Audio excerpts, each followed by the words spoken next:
Good morning dear student. 16th group यानी oxygen family के continuation में हम पढ़ रहे थे ऑक्सीजन फैमिली के कंपाउंड्स, जिसमें हमारे अब लास्ट टॉपिक बचे हैं oxy acids of sulphur and sulphuric acid. ठीक है, ऑक्सी एसिड्स का मीन्स होता है जहाँ पे सल्फर जो है वो ऑक्सीजन और हाइड्रोजन दोनों के साथ जब रिएक्ट करके एसिड फॉर्म करता है, ध्यान रखेंगे oxygen and hydrogen both should be there, तो उनको कहा जाता है ऑक्सो एसिड। बहुत सारे ऑक्सो एसिड्स फॉर्म होते हैं जैसे H2SO3, H2S2O3 और H2SO4, H2SO5, बहुत सारे तरीके के ऑक्सी एसिड्स फॉर्म होते हैं और ये आपके कोर्स में सिर्फ इनका स्ट्रक्चर है, बाकी आपके कोर्स में कुछ नहीं है इनका। इनके स्ट्रक्चर को आपको इनका नाम भी याद रखना है, सल्फ्यूरस एसिड, और फॉर्मूला भी याद रखना है। ठीक है, क्योंकि किसी भी तरीके से ये पूछा जाता है।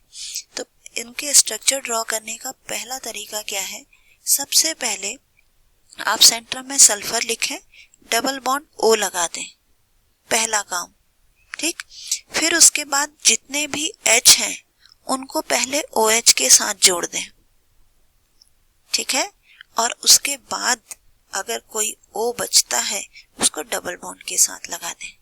ठीक है, इनके स्ट्रक्चर मैं आपको लाइव क्लास में बना के दिखाऊंगी तो आपको आसानी से समझ में आ जाएंगे।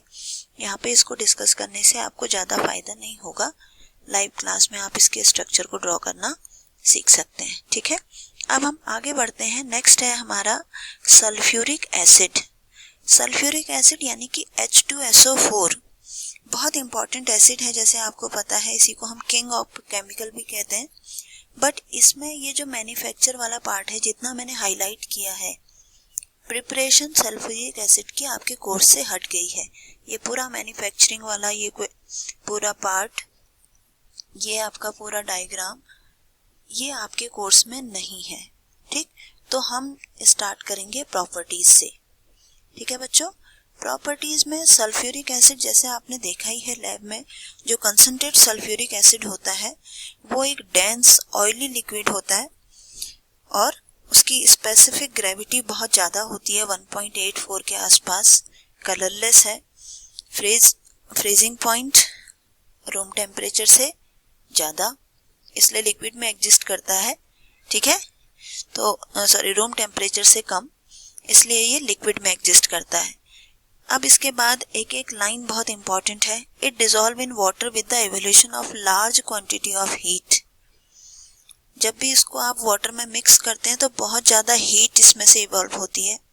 अगर कभी आपने मुझे देखा हो डाइल्यूट सल्फ्यूरिक एसिड से कंसंट्रेटेड से डाइल्यूट बनाते हुए, तो उसमें हमें बहुत इंपॉर्टेंट चीज़ है कि हमेशा हमें वाटर में एसिड को डालना होता है।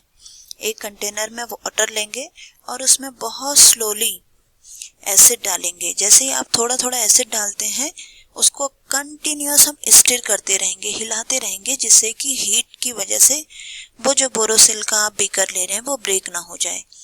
धीरे धीरे उसमें डालना है और कंटिन्यूअसली उसको आपको स्टिर करते रहना है।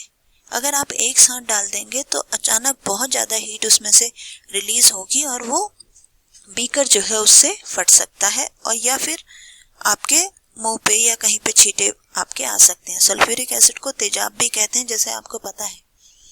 ठीक है ना, तो इसीलिए इसको हम ध्यान रखेंगे कि एक तो सबसे पहला क्या ध्यान रखना है, वाटर में सल्फ्यूरिक एसिड को मिलाया जाता है। सल्फ्यूरिक एसिड में हम वाटर को नहीं मिलाएंगे। अगर सल्फ्यूरिक एसिड में पानी डाल देते हैं, वाटर ऐड कर देते हैं, तो वो बिल्कुल छपाक ऊपर आता है, हो सकता है आपके हाथ में चेहरे पे जल जाए, तो इसीलिए हम हमेशा वाटर में ही एसिड को मिलाते हैं। ठीक है, अब इसके बाद ये नेक्स्ट है the chemical reaction of sulphuric acid as a result of following characters. इन कैरेक्टर्स की वजह से H2SO4 काफ़ी रिएक्टिव होता है और इसीलिए इसको हम किंग ऑफ केमिकल्स भी कहते हैं। पहला है लो वोलेटिलिटी, मीन्स बहुत वोलेटिलिटी कम है, मीन्स कि इसका बॉइलिंग पॉइंट बहुत ज़्यादा है, जैसा आप देख रहे हैं। ठीक है, लो वोलेटिलिटी का मीन्स होता है बॉइलिंग पॉइंट ज़्यादा।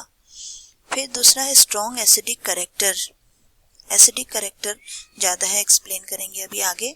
Strong affinity for water, water के लिए एफिनिटी इतनी ज़्यादा है कि अगर एसिड किसी कंटेनर में रखा है, आप एक ड्रॉप वाटर डालते हैं तो पूरा उस एक ड्रॉप वाटर के लिए पूरा एसिड ऊपर की तरफ उछल के आ जाता है, ठीक है। इसीलिए डिहाइड्रेटिंग एजेंट भी इसको हम यूज़ करते हैं। तो अभी आगे बढ़ते जाएंगे। सबसे पहले हम इसका आयोनाइजेशन पढ़ते हैं। H2SO4 जब आयोनाइज होगा तो H3O प्लस और HSO4 माइनस इस तरीके से फॉर्म होता है, या आप इसको लिख सकते हैं H प्लस और HSO4 माइनस।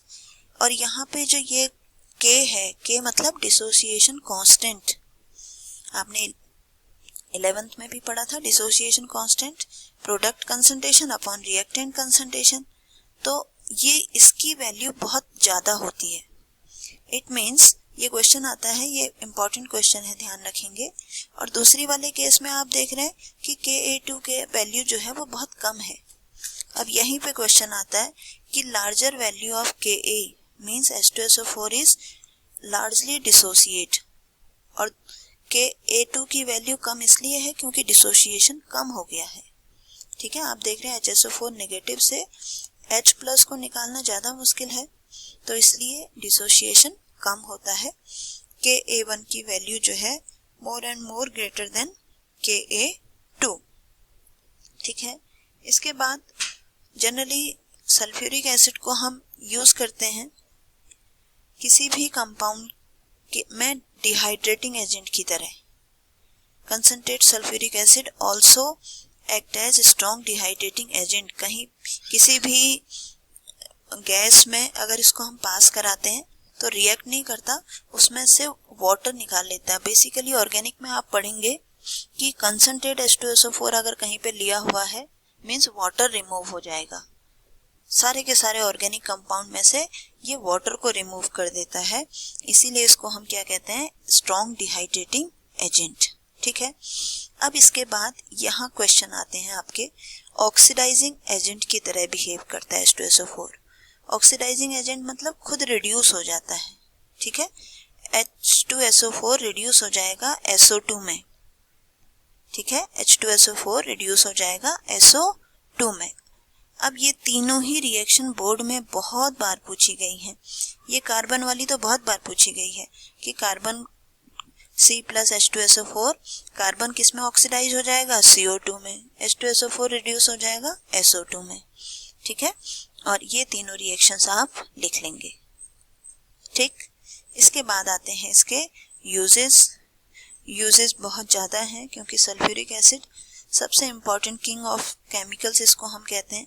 इसलिए जब आपको ना समझ में आए कि कहाँ यूज़ हो रहा है तो जितनी इंडस्ट्री के नाम आपको आते हैं सब लिख दीजिए, सब जगह यूज़ होता है ये।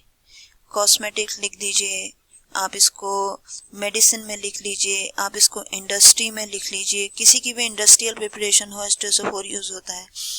आप उसमें पेट्रोलियम रिफाइनिंग में लिख लीजिए, पेंट में लिख लीजिए, डिटर्जेंट में, मेटलर्जी में, बैटरीज में, इलेक्ट्रोलिसिस में, या फिर फर्टिलाइजर मेकिंग में, बहुत सारी जगह यूज़ होता है और पूछे जाते हैं इसके यूज़ एग्जाम में, ठीक है। अब हम इसी में आगे बढ़ जाते हैं, जरा इंटेक्स क्वेश्चन है इसके। देखिए पहला क्वेश्चन वही है, 3 areas in which H2SO4 plays an important role, means इसके आपको यूजेस बताने हैं। ये जो आपका क्वेश्चन नंबर ये 7.24 है, ये आपको नहीं करना है, ये कोर्स से हट गया है, ठीक। दूसरा है आपका Ka2 is less and less than Ka1। इसका मतलब क्या है, इसका मतलब है कि जो मैंने आपको आंसर बताया था, ठीक है। ठीक है बच्चों, तो इसके बाद अब हमारा ये ग्रुप 16 जो है वो कंप्लीट हो गया है। अब हम नेक्स्ट अपने क्लास में जो है ग्रुप 17 स्टार्ट करेंगे, ठीक है बच्चों। Thank you.